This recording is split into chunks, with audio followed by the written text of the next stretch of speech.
तो दोस्तों हर मंथ की तरह दिसंबर 2024 का ड्यू डेट कैलेंडर हम आपसे डिस्कस करने वाले हैं। एक चीज और डिस्कस कर लें दोस्तों, जो 23-24 आपका जो साल था, जो कैलेंडर ईयर है, जो कि 31 दिसंबर को खत्म हो जाएगा, तो कुछ ऐसे काम है जो आप कभी नहीं कर पाएंगे, तो उनको भी आप प्लीज मेक श्योर करें कि ध्यान दें। सबसे पहला काम जो करना है आपको 7 दिसंबर को दोस्तों, अगर आपकी संस्था के ऊपर टीडीएस या टीसीएस के प्रोविजन लागू होते हैं, आपने किसी का टीडीएस काटा था नवंबर महीने का, तो 7 दिसंबर से पहले उसको इनकम टैक्स डिपार्टमेंट के खाते में जमा करवा देना है। इसके बाद में 10 दिसंबर दोस्तों, अगर आपने टीडीएस या टीसीएस जीएसटी के अंदर काटना है नवंबर मंथ का, तो जीएसटीआर 7 और जो 8 है वो आपको 10 दिसंबर से पहले भर देनी है। तो बात कर लेते हैं 11 दिसंबर की। जीएसटीआर 1 दोस्तों मंथली फाइलर के लिए आपको पता होगा 2 तरह की स्कीम होती है, क्वार्टरली और मंथली। अगर आप नवंबर मंथ की जीएसटीआर 1 भरना चाहते हैं तो आपको 11 दिसंबर से पहले भर देनी है, ताकि सामने वाले के 2A के साथ साथ में 2B में भी शो हो जाए और उसको इनपुट मिल जाए। नहीं तो सामने वाले व्यक्ति को उस महीने का इनपुट नहीं मिलेगा, अगले महीने में उसको इनपुट मिलेगा।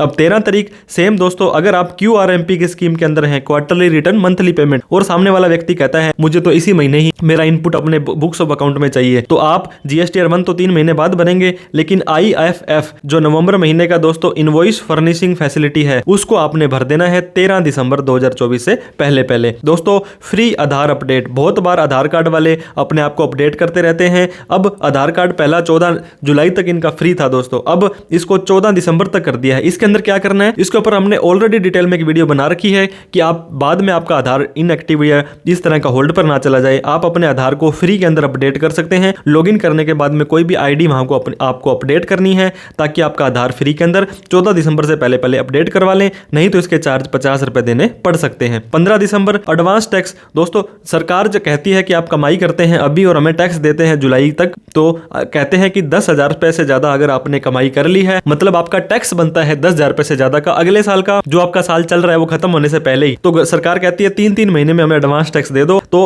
आपका जो ये क्वार्टर चल रहा है दोस्तों, ये 3rd क्वार्टर है, तो इसका आपको 75% तक का एडवांस टैक्स दे देना है। इससे पहले अप्रैल मई जून का था 15%, जुलाई अगस्त सितंबर तक का था इतना, दिसंबर का इतना है, और 15 मार्च तक आपको आपका जितना भी टैक्स बनता था उसको कैलकुलेट करके एस्टिमेट करके भर देना है। इसके ऊपर हमारी वीडियो आ जाएगी कि कैसे आप अपना एडवांस टैक्स खुद भर सकते हैं। अब दोस्तों फिर से 15 दिसंबर, अगर आपकी संस्था के ऊपर प्रोविडेंट फंड या एम्प्लॉय स्टेट इंश्योरेंस के रूल लागू होते हैं, तो उसकी रिटर्न्स भरनी पड़ती है। नवंबर महीने की रिटर्न और उसकी पेमेंट आपको 15 दिसंबर से पहले कर देनी है। अब बात कर लेते हैं 20 दिसंबर की। जीएसटीआर में आप रजिस्टर हैं, तो नवंबर 2024 की जो 3B की रिटर्न है, मंथली रिटर्न आपकी जाएगी, जहां पे दोस्तों आपको अपनी सेल दिखानी है, उसके ऊपर कितना टैक्स बनता है, और ITC आपको जो एलिजिबल है वो कितना लेना है वो आप ले सकते हैं। अब 25 दिसंबर को ऐसा कोई भी व्यक्ति जो QRMP स्कीम में था और नवंबर मंथ के अंदर तो उसने 3B नहीं भरनी है, दिसंबर वाली जनवरी में भरेगा, मतलब क्वार्टर की, तो उसके पास अगर सफिशिएंट ITC नहीं था तो उसको पेमेंट टाइम से ही करनी पड़ेगी दोस्तों। वो जीएसटी का चालान उसको 25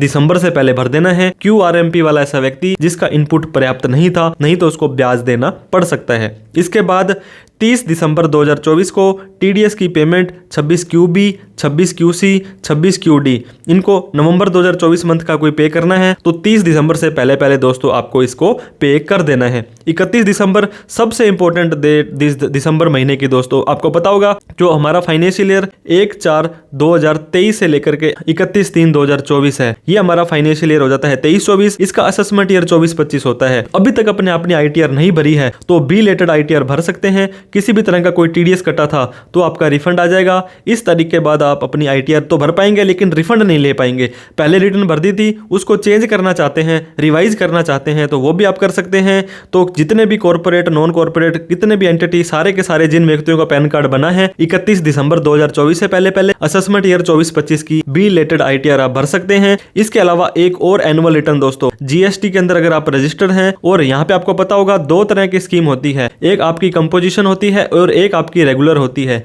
तो कंपोजिशन वाले तो 30 अप्रैल को ही GSTR 4 अपनी भर देते हैं, लेकिन अब आपको अगर आप रेगुलर के अंदर हैं तो GSTR 9 आपकी टर्नओवर 2 करोड़ रुपए या उससे नीचे है फिर तो नहीं भरनी है, लेकिन 2 करोड़ से ऊपर है तो GSTR 9 आपको भरनी मैंडेटरी है, और वहीं पर आपकी टर्नओवर 5 करोड़ से ज्यादा है तो GSTR 9 के साथ साथ में 9C का फॉर्म भी आपको भर देना है। इसके अलावा दोस्तों IDBI बैंक है और 1-2 बैंक और हैं पंजाब एंड सिंध बैंक है, जिनकी कोई स्पेशल रेट की एफडी आती है, वो 31 दिसंबर से पहले करवा लेंगे तो आपको ज़्यादा ब्याज मिल जाएगा, नहीं तो कम ब्याज मिलेगा। वीडियो अच्छी लगी हो तो प्लीज़ लाइक करें, अभी तक सब्सक्राइब नहीं किया तो सब्सक्राइब करके हमारा हौसला बढ़ा दें। इस वीडियो को उन सभी लोगों में शेयर करना है जो ड्यू डेट के बारे में टेंशन में रहते हैं, जो पता नहीं है कि दिसंबर में क्या क्या काम करने हैं। कोई ऐसी ड्यू डेट डिस्कस होने से रह गई हो या कोई डाउट क्वेरी क्वेश्चन हो तो आप कमेंट करके प्लीज़ हमें बताएं। Thank you so much for watching this video. जय हिंद, जय भारत।